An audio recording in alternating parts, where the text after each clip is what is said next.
আমাদের প্রতিবেশী দেশকে বলতে চাই, আমাদের দেশ নিয়ে আপনাদের ভাবার দরকার নাই। নিজের চরকায় তেল দেন, নিজের দেশ নিয়ে ভাবেন। গত মাসের ভয়েস অফ আমেরিকার রিপোর্ট, বাংলাদেশে সংখ্যালঘু জনগোষ্ঠী আগের চেয়ে বেশি নিরাপত্তা পাচ্ছে। Report voice of America, Muslim report নাকি? মুসলিম জরিপ, ভয়েস অফ আমেরিকা। কথা বুঝে নাই বোধহয়। ভয়েস অফ আমেরিকা কি আমাদের রিপোর্ট? না, ভয়েস অফ আমেরিকার জরিপ, বাংলাদেশের সংখ্যালঘু জনগোষ্ঠী আগের চেয়ে ভালো নিরাপত্তা পাচ্ছে। শুধু এখানেই শেষ না, মাইক্রোসফটের একটা জরিপ শোনায় আপনাদেরকে। তারা সারা পৃথিবীতে গুজব, ভুয়া আর মিথ্যা নিউজ ছড়ানোতে কোন দেশ সেরা একটা রিপোর্ট করেছে। এর মধ্যে 1 নম্বরে এসেছে ভারতের নাম। মাইক্রোসফট তো মুসলমানরা চালায় না? কথা বোঝে নাই বোধহয়। প্রতিবেশী দেশকে বলবো, আপনারা নিজের চরকায় তেল দেন, আপনারাও শান্তিতে থাকেন, আমাদেরকেও শান্তিতে থাকতে দেন। সব চেঞ্জ করা যায়, প্রতিবেশী চেঞ্জ করা যায় না। আমাদের ল্যান্ড তাদের ল্যান্ড, পাশাপাশি। আমরা চাই তারাও সুখে থাক, আমরাও সুখে থাকি, ঠিক কিনা? কিন্তু প্রতিবেশী হলে বন্ধুত্বপূর্ণ আচরণ করতে হয়। প্রতিবেশী যদি বন্ধু না হয়ে প্রভু হতে চায়, এরকম দানব প্রতিবেশী কেউ চায় না। ভারত যদি বন্ধুত্ব উপহার দেয়, আমরাও বন্ধুত্ব দিব। কি বলেন?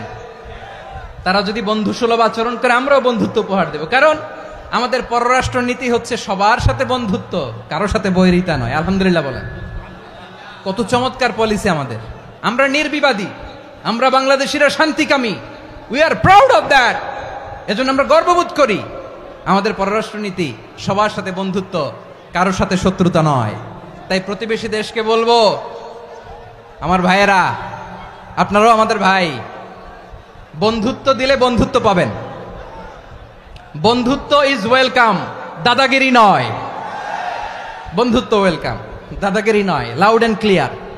ভারত যদি বন্ধুত্ব দেখায়, বন্ধুত্ব পাবে।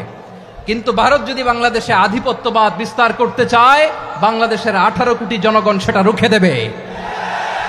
ভারত যদি গৌর গোবিন্দের ভূমিকায় নামতে চায়, দেশের 18 কোটি মুসলমান শাহজালালের ভূমিকায় নামবে। প্রিয় ভাইয়েরা, আমরা বন্ধুত্বে বিশ্বাসী, শত্রুতায় নই, ঠিক কিনা বলেন? আল্লাহ আমাদেরকে বোঝার তৌফিক দান করুক। তাহলে এই যে তারা বলেছে এদেশে সংখ্যালঘুরা কষ্টে আছে, দুঃখে আছে, এটা কি ঠিক? বলেন, এটা কি ঠিক? না, তারা ডিসইনফরমেশন শেয়ার করেছে, এটা ঠিক নয়। আমার প্রতিবেশী বন্ধু রাষ্ট্রকে বলবো, আপনারা এটা করবেন না, এটা করবেন না। আমরা শান্তিতে আছি, আপনারাও শান্তিতে থাকেন, আমাদেরকেও শান্তিতে থাকতে দেন। এই যে চিটাগাংয়ের অ্যাডভোকেট আলিফ হত্যাকাণ্ডে গোটা বাংলাদেশ আমরা ধৈর্যের পরাকাষ্ঠা দেখিয়েছে, চিল্লায় বলেন ঠিক কিনা? আমাদের নেতা আমাদেরকে ডেকেছে, আমরা শান্ত থেকেছি। আমরা শান্ত থাকতে চাই, আমরা ঐক্যবদ্ধ থাকতে চাই। যে কোনো ষড়যন্ত্র রুখে দেওয়ার জন্য ঐক্যবদ্ধ প্রচেষ্টার কোনো বিকল্প নাই। তাই আজকের আলোচনার ছোট্ট একটা টপিক আমি শিরোনাম ঠিক করেছি, আমাদের জীবনে, সমাজ জীবনে, ধর্মীয় জীবনে, রাষ্ট্রীয় জীবনে ঐক্যবদ্ধ থাকার গুরুত্ব। এবার আওয়াজ করে পেকুয়ার ভাইয়েরা বলেন, আমরা ঐক্যবদ্ধ জীবনযাপন করতে চাই কি চাই না? আল্লাহ তাআলা সে নির্দেশনাই দিচ্ছেন।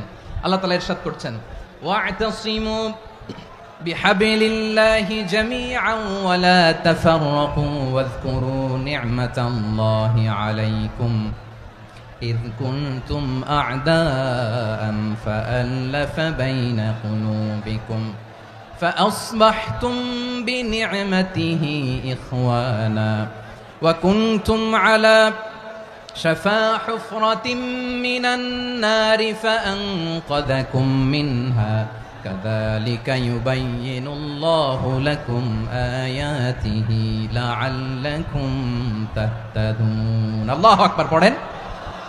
আল্লাহ বললেন, ও গোলামেরা শোনো, ওয়া'তাসিমু বিহাবিলিল্লাহি জামিআ, ও আমার গোলামেরা সবাই মিলে আল্লাহর রশিকে আঁকড়ে ধরো। আল্লাহর রশি হলো ইসলাম, আল্লাহর রশি হলো কোরআন। আল্লাহ বললেন, কোরআনকে আঁকড়ে ধরো, ইসলামকে আঁকড়ে ধরো। একা একা আঁকড়ে ধরলে চলবে না, জামিআ, সবাই মিলে আঁকড়ে ধরো। এই আদেশটা আমাদের জন্য দান করেছেন কে?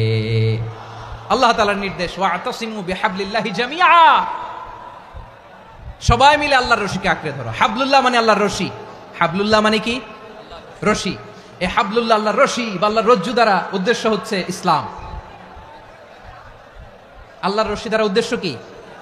তাফসিরে অনেক ব্যাখ্যা এসেছে। এরকম পরিস্থিতিতে তাফসিরের সূক্ষ্ম সূক্ষ্ম বিষয়গুলো আমরা শোনাতে চাই, কিন্তু পরিবেশ হয়ে ওঠে না। আল্লাহর রজ্জুব, আল্লাহর রশি দ্বারা উদ্দেশ্য হচ্ছে ইসলাম। আল্লাহর রজ্জুব, আল্লাহর রশি দ্বারা উদ্দেশ্য হচ্ছে কোরআন। কারণ কোরআন আমাদেরকে ঐক্যবদ্ধ করে, ইসলাম আমাদেরকে ঐক্যবদ্ধ করে। চিল্লায় বলেন ঠিক কিনা? এজন্য আল্লাহ বললেন, তোমরা আমার রশিকে আঁকড়ে ধরো, বিচ্ছিন্ন হয়ে না। আমার দেয়া নেয়ামতগুলো স্মরণ করো।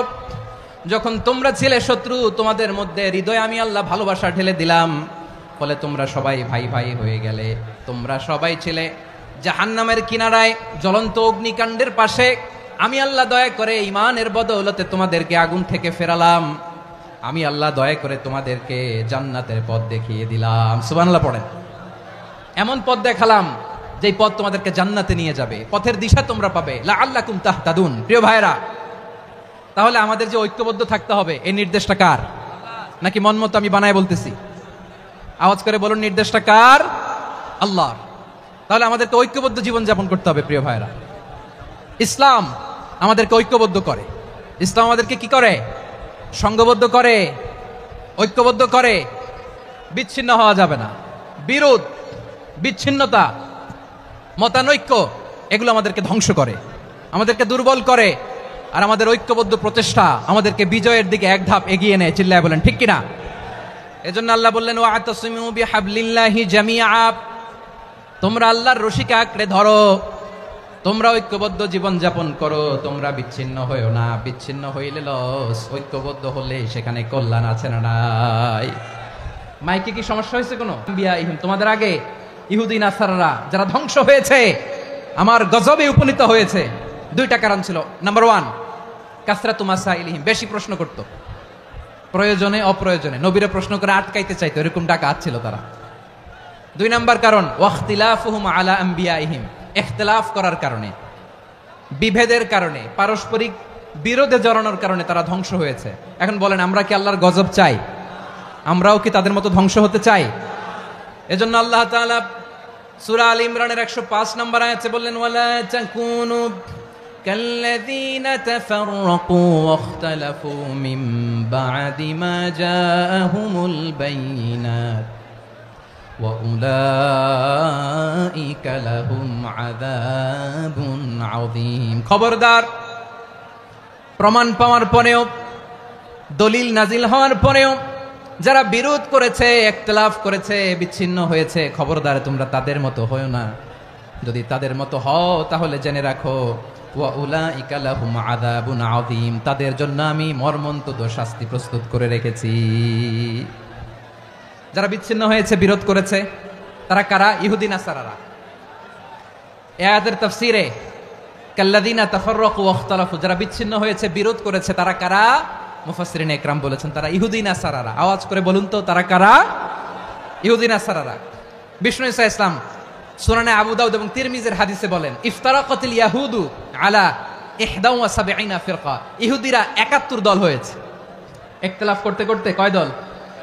সবাই বলে নাই, কয় দল? ওয়াফতারাকাতিন নাসারা আলা 72 ফিরকা, আর নাসারারা হয়েছে 72 দল। আওয়াজ করে বলুন তো, কয় দল? ওয়াসাতাফতারিকু হাযিহিল উম্মাহ বি73 ফিরকা। আর বিশ্বনবী আফসোস করে বলেন, আমার উম্মত হবে 73 দল। ইহুদি 71 দল, নাসারা 72 দল, আর আমার উম্মত, বুঝে থাকলে আওয়াজ করে বলেন। বিশ্বনবী বলেছেন, আমার উম্মত ভাগ হবে কয় দলে? কুল্লুহা ফিন্নার, সব জাহান্নামে যাবে, ইল্লা ওয়াহিদা, একটা দল ছাড়া। সাহাবারা বললেন, মান হিয়া ইয়া রাসূলুল্লাহ, সে নাজাত প্রাপ্ত জান্নাতি দল কোনটা? আপনি কি আমাদের বলবেন না? আপনি মেহেরবানি করে একটু বলে দেন তারা কারা। বিশ্বনবী বললেন, মা আনা আলাইহি ওয়া আসহাবি, আমি এবং আমার সাহাবারা যেই মতের উপর, যেই পথের উপর আছে, এই মত এবং পথের উপর যারা থাকবে তারাই জান্নাতের দল হয়ে যাবে। যারা আমার মত, আমার সাহাবীর মত এবং পথকে অনুসরণ করবে তারাই জান্নাতে যাবে। তাহলে প্রিয় ভাইয়েরা, আমরা কি আর ইখতিলাফ করব?